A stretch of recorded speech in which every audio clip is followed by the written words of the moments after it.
We are continuing our series to look around the NFC North at our opponents and seeing what realistically, what they're doing, what the outlook looks like, because we get so laser focused on our own team, the moves that we're making, everything looks good. You just get so focused. Don't forget, other teams are trying to get better as well.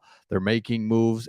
Everybody's trying to get better. So today we look at the Packers, and it's interesting. And what you're going to find with them is, on one hand, you're like, oh my gosh, this is great. On the other hand, they've got playmakers, especially defensively, and a couple key players returning from injury. So again, it comes back. It starts and ends with Jordan Love. And so we'll make sure we break that down. But if you look at the Packers, let's take a look at their depth chart. And again, this is a loose depth chart, but pretty much accurate of kind of what we can expect. So Jordan Love, we'll get back to him in just a second. Really good running back. Christian Watson, can he take that leap now into his second year? What's that look like? Or is second or third year? But in any case, he's a good player. Let's see if he's got more room to grow or if he's tapped out. That's going to be a big one there. Jaden Reed, rookie from Michigan State. To me, if that's one of your starting wide receivers, that's good news for the Lions. Jaden Reed's a good college wide receiver. Like, no question about that. But is he a pro wide receiver, like a starting wide receiver? I don't see that. Luke Musgrave, DeGuara as your tight ends, not scared there. Bakhtiari's got to be 100 years old. I mean, how long has he been around? So you've got John Runyon, you've got okay offensive line, but this is not a top 10 offensive line, something that's really, really good, but solid. And so offensively, there's nothing that really super jumps out at you. Really good running back. And again, it goes back to Jordan Love. We'll get back to him in just a second. But defensively, take a look at this. Kenny Clark, Wyatt, Quay Walker, Rashawn Gary, Alexander, and then Savage and Douglas, maybe. I just named off some really good players. I mean, those guys are going to be good. The Packers defense is sticky, is stingy.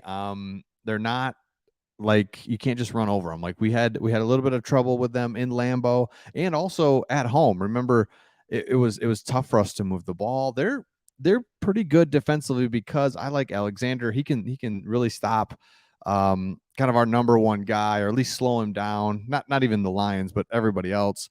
So Alexander's good. You've got a good linebacker in Quay Walker, and then defensive end wise, that'll be interesting to see how they can handle it. They lost a guy to the Cleveland Browns. I can't think of his name, but they have to replace some people. And then again, Rashawn Gary comes back from injury.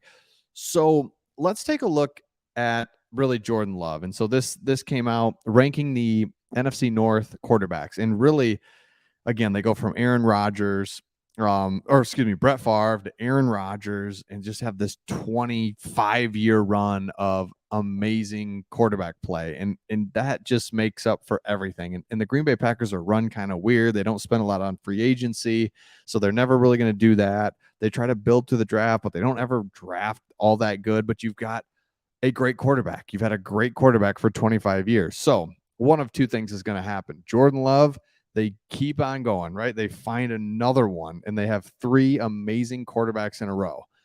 I mean, there's no way.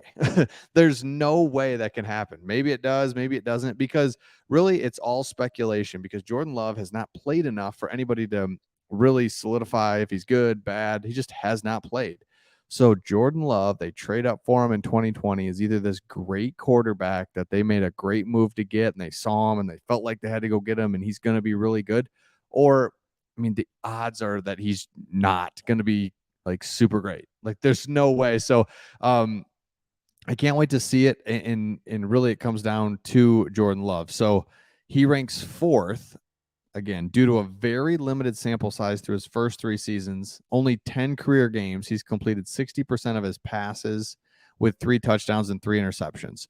So again, it's either been garbage time or, just that they're not in contention. So it's so hard to know Jordan Love. So let me know your thoughts in the comments on Jordan Love. It's been a while since he's played, or, really meaningful snaps back in college. And then again, with all the noise around Aaron Rodgers, Jordan Love, Packers, you just don't even know. Is he good? Is he not? Like, what's the big deal? So Aaron Rodgers, again, I haven't said his name enough. He's gone, obviously, and so that's huge for us. Get him out of there. I don't think Jordan Love's going to be terrible by any means, but to think that he can just hit the ground running, that's going to be hard for him to do. But I will say this, Aaron Rodgers, one of the reasons he kind of struggled, we were able to get to him the last couple of years, was because he was criticized for playing hero ball. He wanted to go deep. He didn't take the easy stuff when it was there for him. Wanted to kind of look through his progressions and go another receiver. That could be a problem for us now, because Jordan Love is going to they're going to just make sure to simplify this offense. He might hit those guys that are open 3, 4, 5 yards, 7-yard passes, something a little more manageable. And, it might be a little bit more difficult, if you will. Again, you're avoiding Aaron Rodgers. So that is like, that right there is awesome. And again, that's what goes back to the Lions hype. We talked about this on the Minnesota channel, or on the Minnesota video, is that the Lions are much improved. You just cannot deny that. But what makes it exciting is Aaron Rodgers is gone. Green Bay, they don't scare you. Minnesota's naturally going to come down, and Chicago's just not there yet. Doesn't seem like. So let's look around at the other quarterback. So at number 3, Justin Fields, completely fair. Again, the highest ceiling of anybody in the NFC North, just not there yet.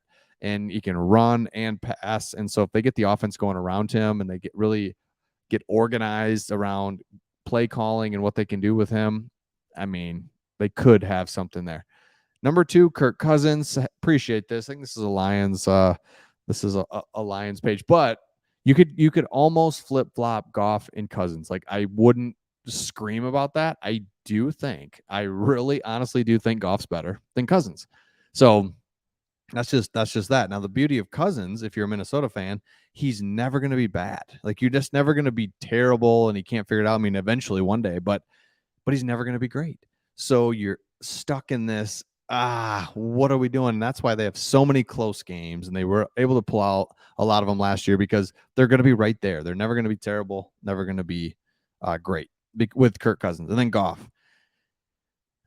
If not for last season, Goff may not have been ranked high on this list. Yes, it's important season for the veteran, who was impeccable during the second half. He really was. It looked like what you envision, or what you want every week. That's just not realistic. It's like every pass felt like it was completed. Every time we were in the red zone, it felt like we had some cool play that worked. Never threw any interceptions, never made mistakes, barely got sacked. It wasn't even right. So Amon-Ra St. Brown and company give him the talent necessary to make a run at the NFC North. However, he'll have to build on last season's performance to prove it wasn't a fluke. I don't think anyone thinks it was a fluke. I think Ben Johnson in his second season is really going to be, in his second full season of offensive coordinator, is really going to do good as well. So Lions are in good shape. I'm not worried about the Packers. I'm not going to sit up here and say that they're terrible by any means. They've got players defensively, but it comes back to Jordan Love, and I just don't think he's ready at this point to really scare us. Maybe he will be next year, second full year starting, something like that, but this first year, I feel really good about it. So let me know your thoughts in the comments.